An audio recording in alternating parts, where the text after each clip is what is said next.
How do you keep the annoying critters and creepy crawlers off of you in the deep wilderness, especially at night while you're sleeping? You're looking at it. With zero poisons or chemicals, this is about the best way I've found to give myself a barrier. Now, it's not going to keep a snake or a possum from eating your face off, but it will keep the annoying little critters off of you.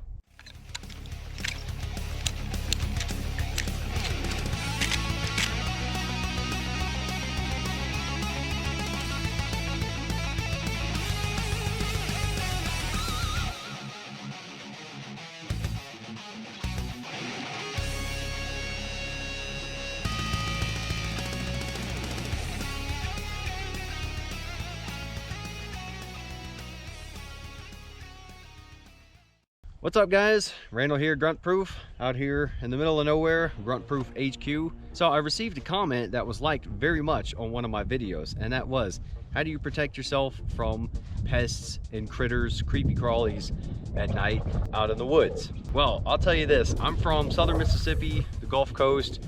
We've got everything that'll kill you down there. We've got things that people haven't even discovered yet.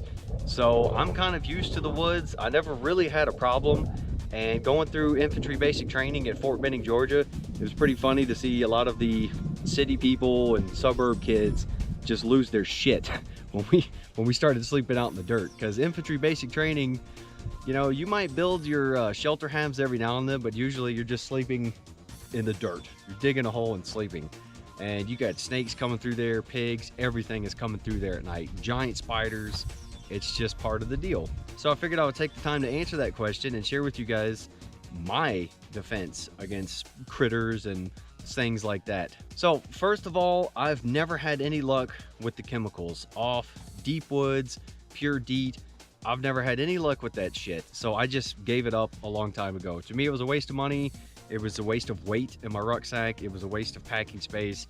Never worked for me anyway. I know everybody says, oh, you got to try this brand. Well, I tried that frickin' brand. It still didn't work. So I think over a decade ago, I swore all that crap off. You know, and it's chemicals anyway. This is what I do, and for going on 20 years plus in the woods, I've been okay. This is a basic Mosquito Head Net. This is handy for sitting in OPs, actually going to sleep at night. It'll keep everything off your face. You know, if the wind is pushing it against your face and a mosquito comes on there, you might get a bite or two, but it's not gonna be, you know, as bad. As you can see in Iraq, we slept in foxholes a few times right next to a creek, and it was just brutal, and I did not have one of these. So I used the thinnest net gaiter that I had and put that over my face, and that actually helped keep mosquitoes off my face. So there's another trick for you. This can also be used as a sniper veil. If you're under some canopy cover and you have shadows all around you, bam, there you go. You're breaking up the silhouette of your face. I have a military green one. This is the one I use in California. This is a Sea to Summit. It's lasted for a while. It's decent. Honestly, I don't think the brand matters. I just think you need to get a light, durable one, and also make sure it has a bungee cord on it. Otherwise, they're just gonna crawl up under there. So I have the net going down and I have this cinched down, but notice I also have my collar buttoned up as high as it'll go. So what you could also do is throw a net gaiter right there on your neck and pull that up, because as you're going to see with the rest of my stuff, the key is overlapping material.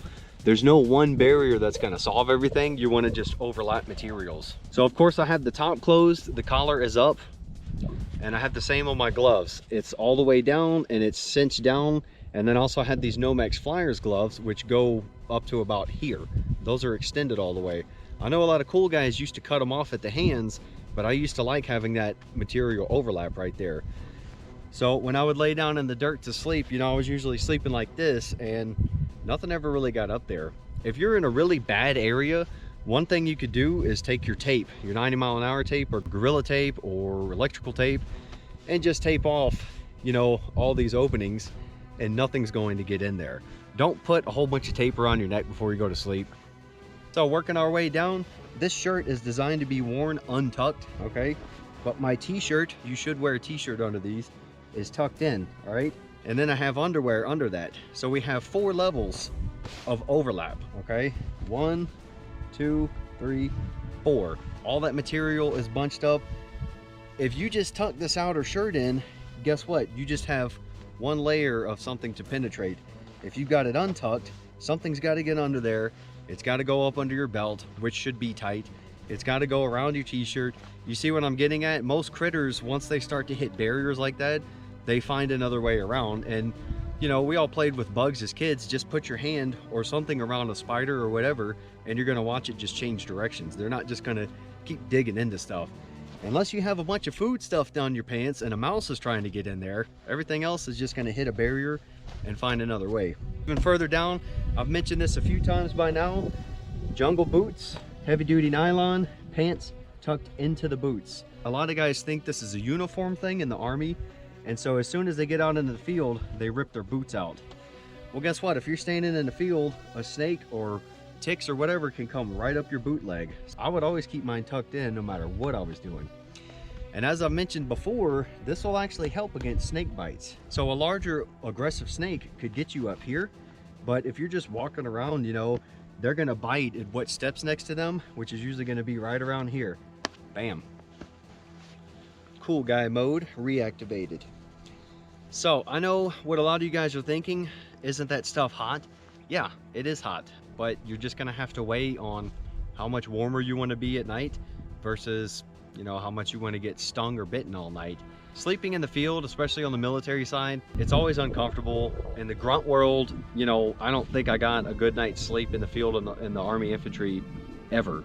It's just how it goes, you know, you just close your eyes, you pass out for a little bit, you wake up and you keep moving. That's really all it is. Lastly, a mix you could do, I've seen guys who do use Deet, and you know, 100% Deet, I think it's banned now, but it doesn't go on your skin, that goes on your clothes. So what you could do is, you know, you put your gloves on, you put your cuffs down, and I'd see people spray some Deet around all those openings, like around here, put them around their boots and stuff. That'll work too. Me, like I said, I never really liked the chemicals, so the overlapping materials worked pretty well for me. And if you're in a terrible environment, put some tape over those gaps and you'll be okay. So with all that being said, you know, some people just have terrible luck. Like I said, I grew up in the woods in South Mississippi, and in basic training, you know, we'd go out in the field and I would just hear guys screaming and crying all night long. The guys would wake up, there's snakes on top of them, dudes get bit by brown recluses. You know, I just never really had that bad of luck. I had stuff on me, but you know, I guess it just wasn't that bad. I've been sleeping out in the woods a ton in about 20 years, and I don't think I've ever even seen a snake at night. So that tells me they're not around when I lay down, and they must just slither on past me while I'm sleeping. I don't know. Maybe I'm just lucky. So once again, to remind you, you know, you're just gonna have to suck it up. So you're gonna be a little bit warmer, it's gonna be a little uncomfortable, you might feel a little constricted with all that stuff closed off, but those are really good natural barriers and they're gonna help you out a lot. Even with the head net, you're gonna hear the mosquitoes buzzing around you all night, but they're not gonna be stinging you in the face all night, so that's pretty good. So lastly, this should be common sense, but I'm gonna say it anyway.